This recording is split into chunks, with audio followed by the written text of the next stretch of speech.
Berarti kalau dari si bayi yang jadi mahramnya itu, kalau dari si ibu dan si suami yang jadi mahramnya itu ke atas, ke bawah, ke pinggir. Keturunannya, orang tuanya dan seluruh saudara-saudaranya itu jadi mahram buat si bayinya.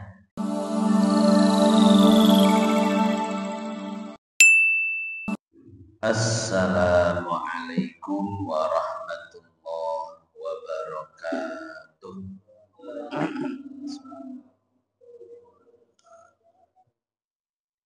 Bismillah. Walhamdulillah wassalatu wassalamu ala Rasulillah Muhammad bin Abdillah wa ala alihi wa sahbihi wa mawala. Qala ta'ala yarfa'illahu alladhina amanu minkum walladhina utul ilma darajat. Sekarang kita akan membahas konsekuensi dari menyusui seorang anak. Sebetulnya ini sudah pernah dibahas yang waktu itu pakai papan tulis tuh ya. Nah, tapi saya akan bahas lagi namun dengan pembahasan yang cepat, sekilas saja karena sudah dibahas. Bismillahirrahmanirrahim. Qala al-musannif, pengarang kitab ini yaitu Al-Habib Muhammad bin Salim bin Hafid bin Syekh Abu Bakar bin Salim mengatakan, yatarattabu 'ala ar-radha al-mustajma' lisyurutil mu'tabarah. Konsekuensi dari menyusui yang cukup syarat. Yang dimaksud menyusui di sini bukan menyusui anak ya. Kalau menyusui anak nggak ada konsekuensi apa-apa, karena memang pada dasarnya sudah mahram. Namun yang dimaksud menyusui di sini adalah menyusui anak orang lain yang tidak ada hubungan mahram.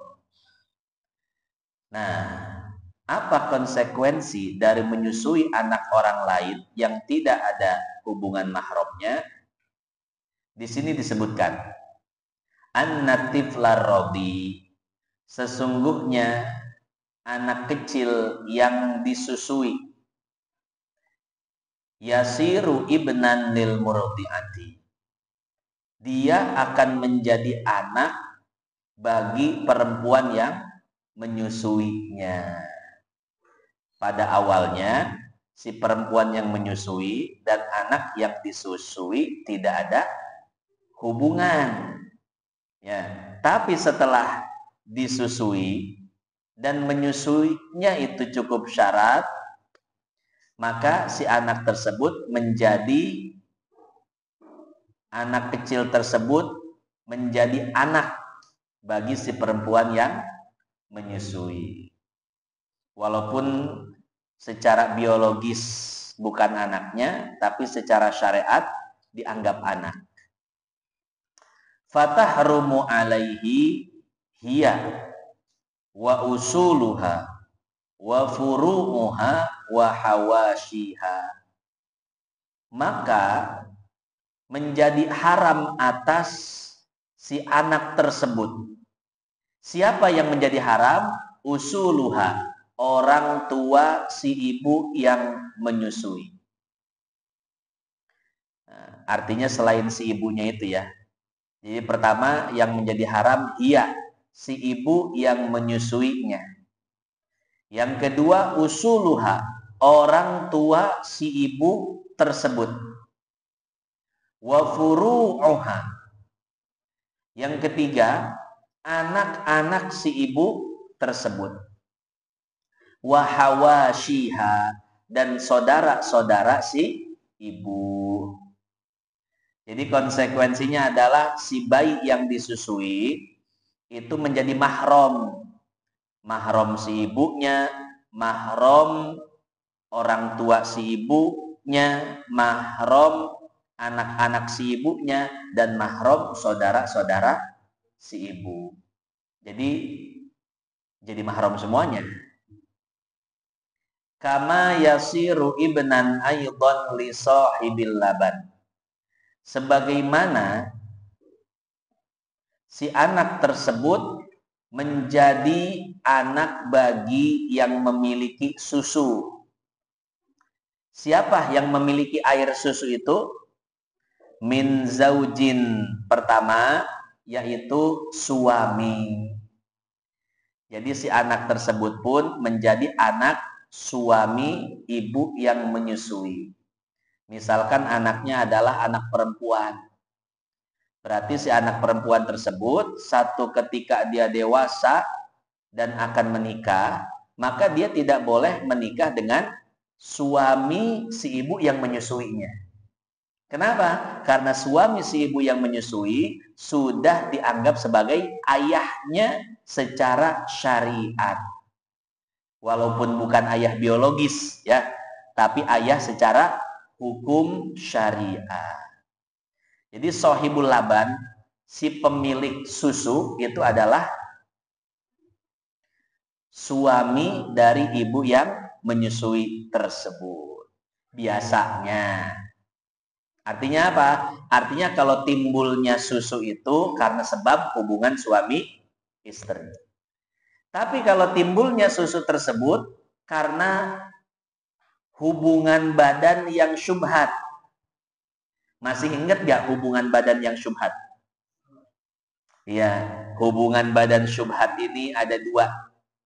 Pertama, syubhatut thoriq. Yang kedua, syubhatul mahal.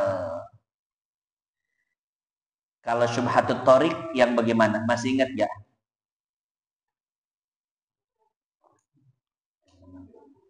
Syubhatut thoriq itu syubhat lantaran menurut madhabnya haram, tapi di madhab yang lain tidak haram. Saya contohkan, misalkan suami istri cerai, kemudian suaminya ingin rujuk, tapi cara rujuknya itu tidak dengan ucapan, istrinya lagi tiduran langsung langsung dieksekusi, disergap. Jadi tidak ada kata rujuk, langsung selonong boy. Istrinya, mantan istrinya lagi tiduran langsung digauli. Ya. Kira-kira secara madhab Syafi'i sah enggak rujuknya? Enggak sah. Karena rujuk itu harus dengan ucapan. Ya. Tapi dalam madhab Hanafi, rujuk itu bukan cuma dengan ucapan, tapi juga dengan perbuatan. Jadi menurut Imam Abu Hanifah atau dalam madhab Hanafi, mantan istri yang sedang tidur kemudian langsung digauli oleh mantan suaminya, tentunya dalam masa iddah. Maka hubungan badan itu langsung dianggap rujuk. Ya. Cuman itu dalam madhab siapa? Hanafi. Dalam madhab Syafi'i nggak sah. Artinya apa? Artinya hubungan badan yang terjadi dianggap syubhat. Kenapa tidak dianggap haram? Karena ada ulama yang mengatakan itu disebut rujuk. Makanya di dalam madhab Syafi'i tidak disebut haram, tidak disebut zina. Nggak boleh disebut zina itu. Ya. Jadi di dalam madhab Syafi'i, rujuk harus dengan ucapan. Ketika rujuk tanpa ucapan, tapi langsung perbuatan eksekusi, maka hubungan badannya disebut dengan syubhat. Kenapa syubhat? Tidak haram, tidak disebut zina, karena ada ulama lain yang mengatakan boleh. Itu namanya syubhatut thoriq. Ya. Syubhat yang karena ada perbedaan pendapat ulama. Misalkan seperti ini. Nah, misalkan kasusnya seperti tadi. Ya, mantan istri akhirnya apa? Digauli langsung, tidak pakai ucapan. Akhirnya dari hasil hubungan badan tersebut si istri hamil, dan dia dari hamilnya itu dia punya punya susu. Berarti susunya itu susu akibat apa? Akibat syubhat. Ya. Nah, jadi terkadang susunya itu timbul dari yang memang benar-benar hubungan suami istri yang sah, tidak ada syubhat. Dan terkadang ada timbul dari hubungan syubhat. Itu contoh syubhat yang pertama. Syubhatut tori. Yang kedua syubhatul mahal. Salah tempat. Sering saya ceritakan. Ya, Pak Haji Adi malam-malam pulang ke rumah. Kebetulan mati lampu. Ya, masuk rumah. Biasanya di rumah Pak Haji Adi cuma berdua aja sama istri. Akhirnya masuk rumah, ngelihat ada yang duduk di sofa, langsung disikat. Dikira istrinya. Ya, udah selesai, Pak Haji Adi mandi, lampu baru nyala. Kata istrinya, Pak kok mandi? Ya, bukan tadi udah mandi. Kata Pak Haji Adi, lah emang mama nggak mandi? Mandi kenapa Pak? Loh, emang mama tadi nggak ngerasa apa? Orang baru pulang dari warung beli pecel lele. Loh, tadi siapa? Oh tadi itu si Ade lagi main ke rumah. Pantesan beda. Cicing wahai sih, tapi udah ngomong ya. Ah, jadi Pak Haji Adi nggak tahu, si perempuannya pun nggak tahu. Ya diem mbak, atau si perempuan tahu lah, cuman ya, diem aja lah. Ya, jadi yang disorot itu Pak Haji Adinya. Jadi dalam pikiran Pak Haji Adi dia istri, tapi pada faktanya Bu, ini namanya syubhatul mahal. Orang ngopi sotoy. Nah, jadi akhirnya gini ya, akhirnya ada iparnya Pak Haji Adi. Hamil, Masya Allah. Hamil dari hubungan syubhat itu sehingga punya air susu. Berarti kan air susunya itu bukan dari suami, tapi dari hubungan syubhat. Ya. Nah, jadi terkadang yang namanya air susu si ibu itu berasal dari suami karena hubungan badan dari suami ya. Dan terkadang dari hubungan syubhat. Nanti kalau jadi hubungan syubhat yang jadi bapaknya siapa? Itu bapak syubhatnya itu berarti nanti. Misalkan jangan Pak Jadi dah contohnya dah. Ya orang lain ini mah. Ada iparnya hamil dari kakak iparnya bukan dari hubungan zina, tapi dari hubungan syubhat. Akhirnya si ada iparnya ini dia punya anak dan punya air susu ya. Nah kemudian selain dia menyusui anaknya dia menyusui anak orang lain. Nah, pertanyaannya begini, nanti si anak orang lain yang perempuan yang disusui, jadi mahramnya ke siapa? Mahram ke suami si ibu yang tadi, atau mahram ke yang menyebabkan si ibu itu punya susu? Mahramnya jadi ke si laki-laki yang menyebabkan si ibu punya susu, bukan ke suaminya. Ya. Jadi ternyata si ade iparnya itu udah punya suami. Tapi dia hamilnya sama siapa? Sama kakak iparnya. Dengan hubungan syubhat ya, bukan haram. Kalau hubungan haram nggak ada hubungan apa-apa, nggak ada konsekuensi hukum apa-apa. Ini hubungan syubhat. Akhirnya suaminya, het sia sih cina. Kanyawan lain aing lah. Saya gitu nyawa Pak, rasanya sama cina. Letih kabe.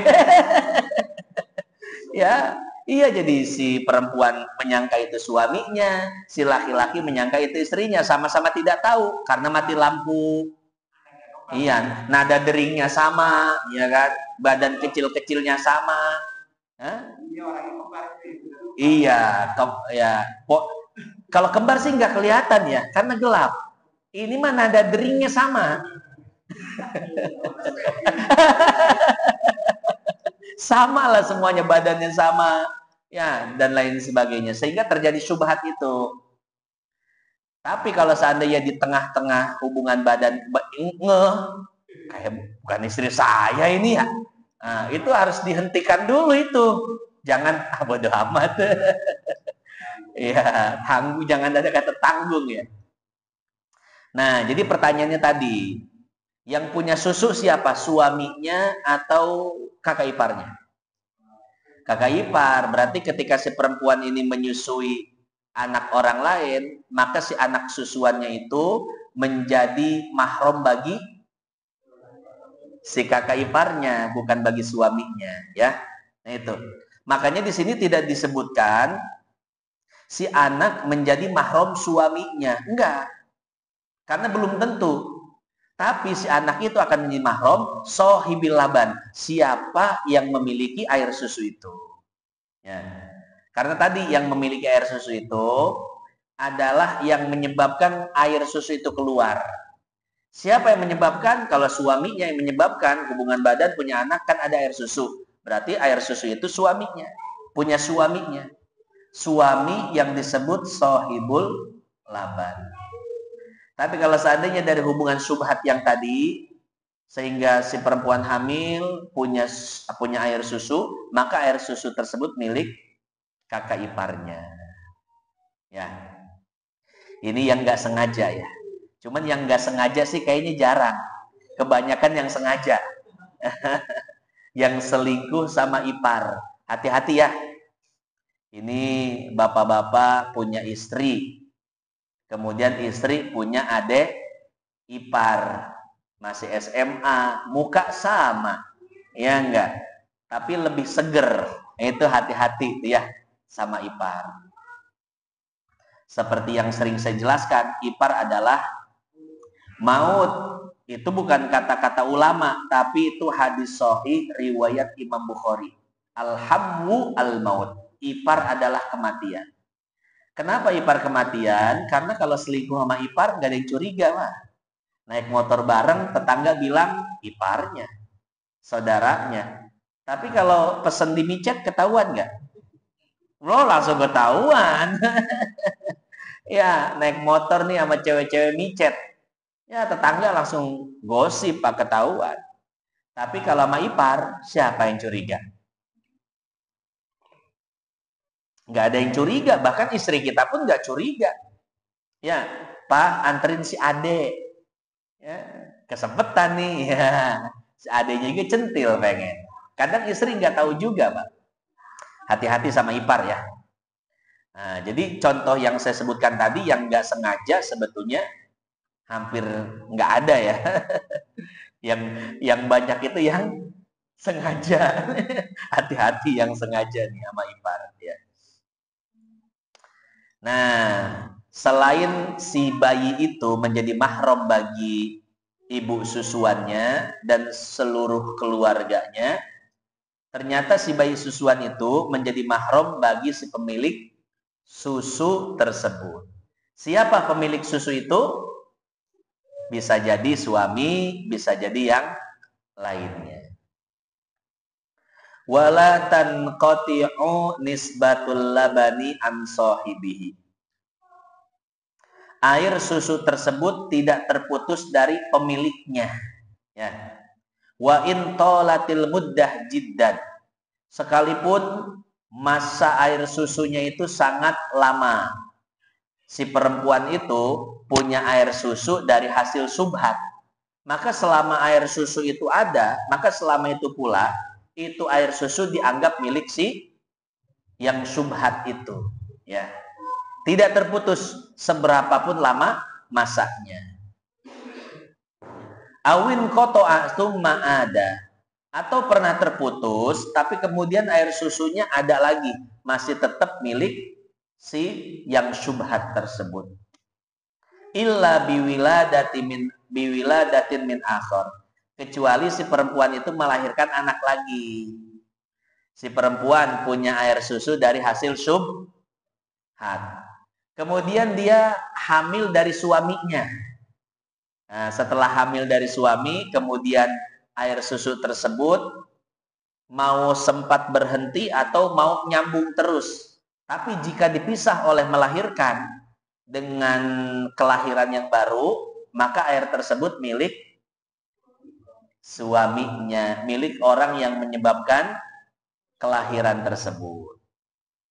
Atau bisa jadi bukan dari suami lagi, dia syubhat lagi sama orang lain. Waduh, syubhat mulu sih ini orang ya. Kemarin sama kakak iparnya syubhat, sekarang sama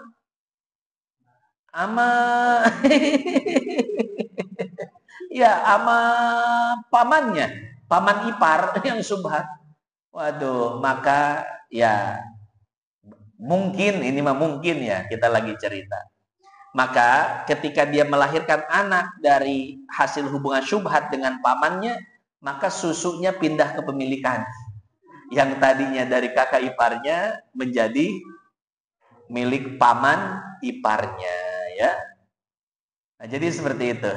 Jadi air susu itu akan terputus nisbatnya, kepemilikannya ketika dia melahirkan dari yang lain. Fallabanu qablaha lil awal. Maka air susu yang sebelumnya itu milik pertama, milik orang yang pertama. Wa ba'daha lil akhar, dan setelah melahirkan milik yang lainnya. Wa alaihi fayahrumu ala rodi sahibul laban huwa wa usuluhu wa furu'uhu wa hawashihi. Maka sebagaimana si anak susuan itu haram terhadap ibu susuan dan keluarganya, maka si anak susuan itu pun haram terhadap pemilik susu dan seluruh keluarganya. Misalkan pemilik susunya suami, berarti anak tersebut haram untuk suami dari ibu yang menyusuinya. Bukan cuma suami ibu menyusui, tapi juga saudara-saudara si suami. Anak suami, orang tua suami, saudara-saudara suami, haram semuanya. Wa yahrumur radi huwa wa furu'uhu faqat. Akan tetapi si anak yang disusui, dia menjadi mahram itu hanya keturunan-keturunannya saja.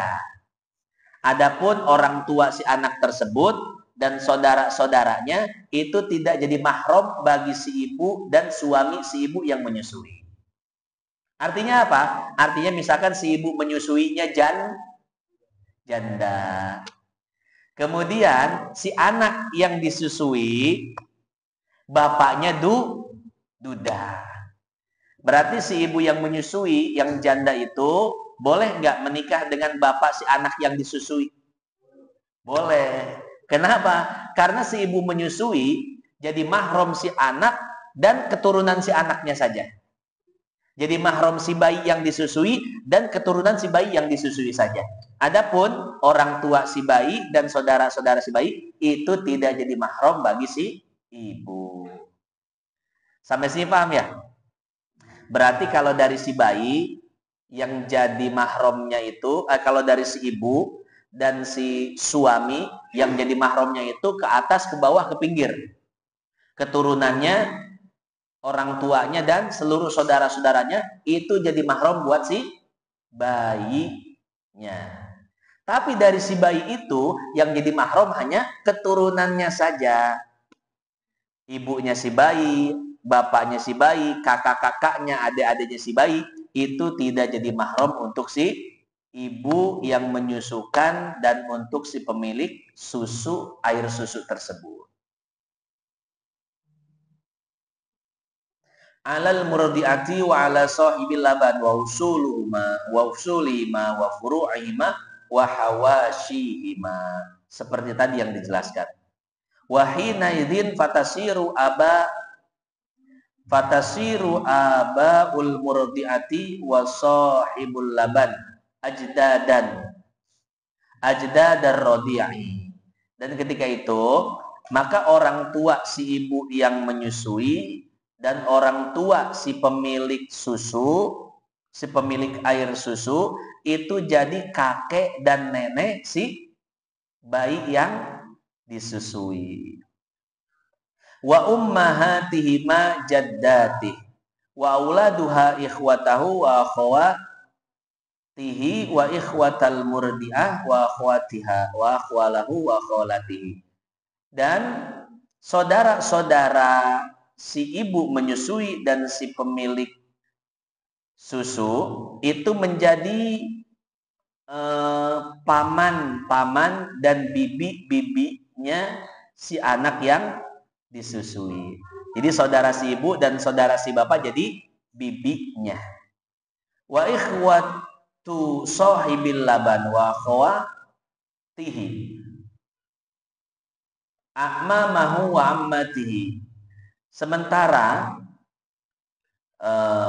saudara-saudara si bapak itu menjadi paman-paman dan bibi-bibi si bayi yang disusui. Jadi bahasa Arab itu ngebedain paman dari ibu dan paman dari bapak. Itu beda ya. Paman dari ibu namanya khol. Bibi dari ibu kholah. Paman dari bapak namanya am. Paman bibi dari bapak namanya ammah. Ya.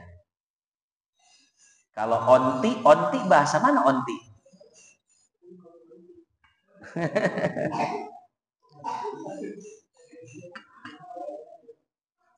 Kalau Arab Betawi jadi ameh, nyebutnya ameh. Ya, tante ameh. Anak jadi aneh, anta jadi ente. Ya. Wa ikhwatu sahibil laban wa akhwatihi a'mamahu wa ammatihi wa tasiru wa akhwatu sahibil laban wa akhwatuhu a'mamahu wa ammatihi wa tasiru auladur radi ahfadahuma. Anak-anak si bayi yang disusui menjadi cucu bagi keduanya, bagi ibu yang menyusui dan pemilik susu. Titik sampai situ. Wal hawashi humul ikhwah wal akhwat wal a'mam wal ammat wal akhwal wal kholat. Yang dimaksud hawashi, hawashi itu bahasa Arab. Bahasa Sundanya dengen-dengen. Tahu dengen-dengen nggak? Bahasa Indonesianya apa? Kerabat. Nah, kerabat ya, betul.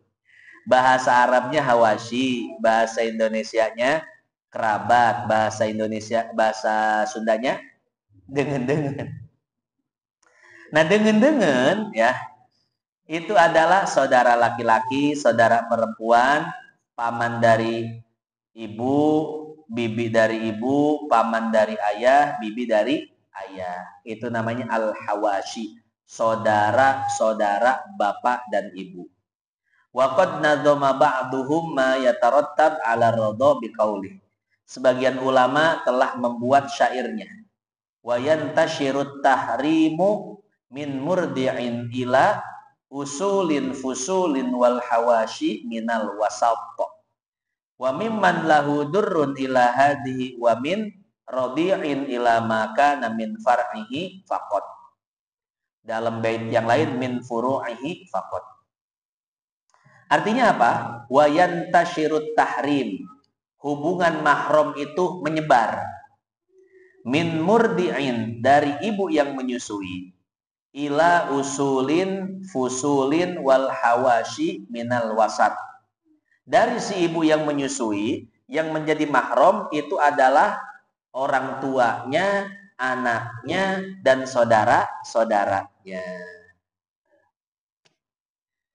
Artinya bukan cuma si ibu yang jadi mahram, tapi juga keluarganya. Baik keluarga ke atas, bapak ibu, keluarga ke bawah, anak cucu, keluarga ke pinggir, saudara-saudara dan paman-paman. Itu jadi mahram untuk si bayi yang disusui. Yang kedua, wa mimman lahu durrun ila hadhihi wa min radiin ila maka min far'ihi faqat. Yang kedua, ternyata yang menjadi mahram bagi si bayi bukan cuma ibu menyusui, tapi juga suaminya. Suami si ibu yang menyusui. Bukan cuma suami si ibu yang menyusui, tapi seluruh keluarga suami ibu yang menyusui. Bapaknya si suami, anak-anak cucunya suami, saudara-saudara dan pamannya suami, itu jadi mahram buat anak yang disusui. Kemudian dari wamin rodiin, dari bayi yang disusui, ila maka min far'ihi faqat, yaitu hanya keturunan-keturunannya saja yang menjadi mahram. Adapun orang tua si bayi dan saudara-saudara si bayi itu tidak jadi mahram bagi si ibu yang menyusui dan si bapak pemilik susu. Titik sampai situ.